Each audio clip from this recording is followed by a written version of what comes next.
स्तंभाले, त्याला आपण काय म्हणतो आलेख. तर स्तंभालेख आणि स्तंभ काय म्हणतात, कारण या ठिकाणी असे स्तंभासारखे त्या ठिकाणी बाळासारखे आलेखाची स्वरूपात या ठिकाणी माहिती दिलेली आहे, म्हणून त्याला बारग्राफ म्हणतात किंवा स्तंभालेख म्हणतात. 5व्या वर्गामध्ये आपण शिकलेलो आहे, काय शिकलेलं आहे, चित्रालेख शिकलाय है ना. जसं आता या ठिकाणी अशा पद्धतीचं चित्र द्यायचं आणि इकडे त्याची माहिती द्यायची. जसं मोटरसायकल आहे किती आहे, बायसिकल आहे किती आहे, आणि याचा एक आपल्याला एक 1 picture is equal to 5 acres हे एक काय दिलं त्या ठिकाणी स्केल दिलेलं असते. तर लक्षात घ्या, बारग्राफ एकदम सोपा असतो आणि त्याच्यामध्ये आपल्याला काय पॉईंट लक्षात ठेवायचे. तर सगळ्यात महत्त्वाचं म्हणजे या ठिकाणी एक्स ॲक्सिस आणि वाय ॲक्सिस हे दोन महत्त्वाचे. उभा जो असतो तो वाय ॲक्सिस असतो, आडवा जो असतो त्याला एक्स ॲक्सिस म्हणतात. आणि दोन्ही ॲक्सिस ज्या ठिकाणी छेदतात त्या छेदनबिंदूला ओ हे नाव दिलेलं आहे. ओके, आता सगळ्यात आधी ते आपल्याला दिलेल्या माहितीनुसार त्या आलेखाचं आपल्याला टायटल देणं गरजेचं आहे. आता इथं टायटल काय दिलेलं आहे, व्हेकल्स इन द टाउन, म्हणजे एका गावामध्ये काही वाहनांची संख्या दिलेली आहे आणि विविध प्रकारचे वाहन किती आहे त्याची माहिती आपल्याला पुरवलेली आहे. त्या चित्रालेखाच्या मदतीने आपण या ठिकाणी आलेख काढतो. त्यानंतर सगळ्यात महत्त्वाचं म्हणजे स्केल, प्रमाण हे घेणं गरजेचं आहे. प्रमाण मी कुठं घेतात, वाय ॲक्सिसवर घेतात आणि इथे प्रमाण मी काय घेतलेलं आहे, 1 unit is equal to 5 acre. 1 unit म्हणजे किंवा या ठिकाणी एक पिक्चर सुद्धा म्हणू शकतो. 1 picture is equal to 5 acre सुद्धा आपण म्हणू शकतो. पण या ठिकाणी पिक्चर आपल्याला पिक्टोग्राफमध्ये दिलेला आहे, या पिक्टोग्राफमध्ये, पण आपल्याला या ठिकाणी पिक्चर आलेखामध्ये काढायचं आहे म्हणून आपण 1 युनिट घेतो किंवा 1 सेंटीमीटर सुद्धा या ठिकाणी घेऊ शकतो. कारण हा जो प्रत्येक जो बॉक्स आहे हा 1 सेंटीमीटर स्क्वेअरचा बॉक्स असतो प्रत्येक.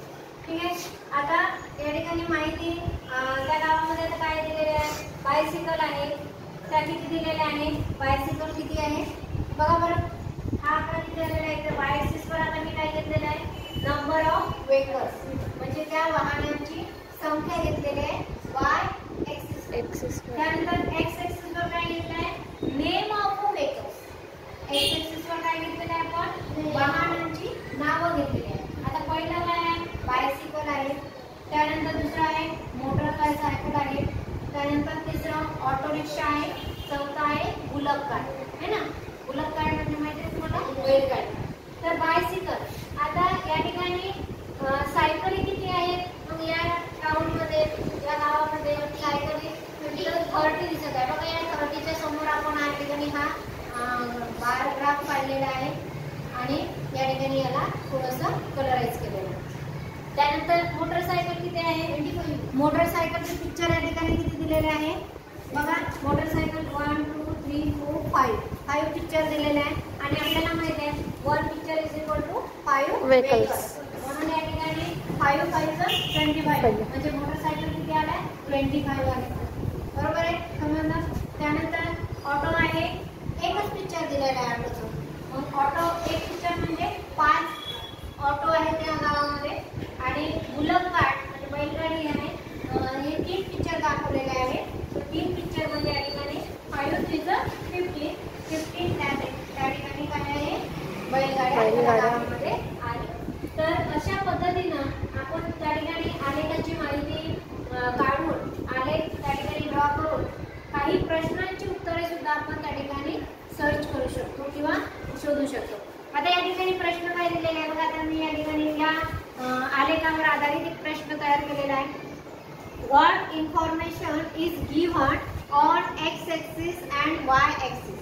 आता कोण सांगू शकतो मला याच्यावर एक्स ॲक्सिसवर कोणती इन्फॉर्मेशन दिलेली आहे, एक्स ॲक्सिसवर काय आहे, हा येस, एक्स ॲक्सिसवर काय आहे, व्हेकल्स नेम आहे, बरोबर आहे.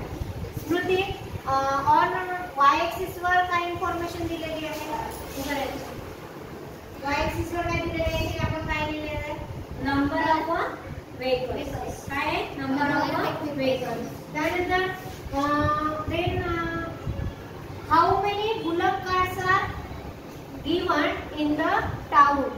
Saurabh, how many bullock carts are there, bullock carts किती आहे, 15.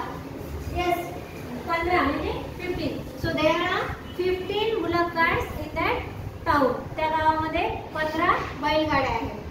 त्यानंतर how many total vehicles are given. आता आपल्याला बघा हा प्रश्न, हाऊ मेनी टोटल व्हेकल्स, हे सगळे व्हेकल्स किती दिलेले आहेत ते काउंट करायचे. मग आता बायसिकल 30 आहे, मोटरसायकल 25 आहे, हे 5 आहे, ऑटो आणि बुलक कार्ड आहे 15. सो टोटल किती झाले मग 75. Yes right. So there are all types of vehicles and that are 75. तर अशा पद्धतीने आपल्याला हा बार ग्राफ शिकायचा आहे. तुम्हाला सगळ्यांना अंडरस्टँड झालाय. आणि हा एकदा जर आलेख शिकला तर आपला हा शेवटपर्यंत काम येतो. आणि आपण बऱ्याच ठिकाणी आलेख बघत असतो है ना. कुठे कुठे बघतो सांगा बरं आपण आलेख.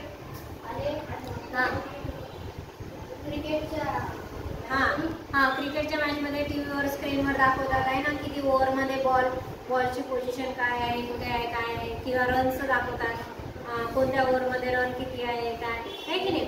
अजून पुढे पुढे दाखवले जाते. हॉस्पिटलमध्ये त्या डॉक्टर जेव्हा पेशंटला बघत असतो त्या स्क्रीनवर सुद्धा कधी कधी हार्टबीट्सचे त्या ठिकाणी दाखवले असतात आहे की नाही. तर अशा पद्धतीने आपल्याला हा बार ग्राफ आहे, मॅथ रिलेटेड सब्जेक्ट आहे हा. आणि हा आपल्याला आपल्या दैनंदिन जीवनामध्ये बऱ्याच ठिकाणी दिसू शकतो, किंवा आपण आपली कुठलीही माहिती आलेखाच्या माध्यमातून या ठिकाणी आपण पुटअप करू शकतो, लिहू शकतो आहे की नाही. तर सगळ्यांना समजलं. ओके.